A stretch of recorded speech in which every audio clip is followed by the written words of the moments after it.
Okay, now be careful when you open it up because these are very spicy, and that air can actually make it choke a little bit, so be careful. All right, I'm just going to get rid of some of that.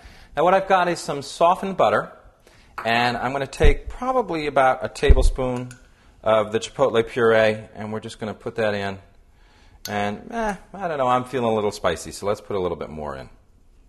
Okay. And then we're going to mix it up so that it's nice and spreadable for our croutons. And you can see the butter is really soft, and that'll just mix up. And I always use, once again, unsalted butter because I like to be able to adjust the seasoning the way I like it. And we're just going to mix that together until it's nice and smooth. And it smells wonderful and smoky and spicy. All right, once that's almost spreadable, we'll season it.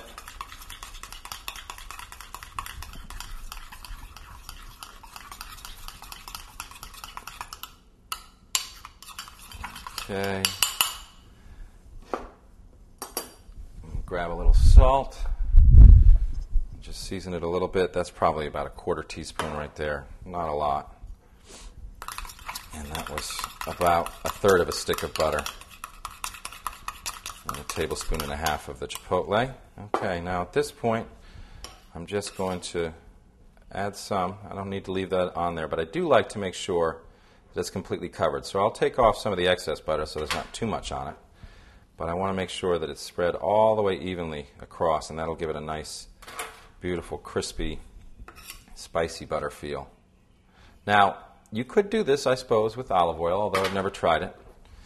And classically, they don't use buttered croutons. They use those Crown Pilot crackers, as I said, and they actually melt a pat of butter in the center of the chowder, which I'll show you later on. For me, that's a little bit too much. I always found that to be gilding the lily a little bit and a little bit too rich for my taste. So I kind of like combining the butter in a lesser quantity with a little bit of spice.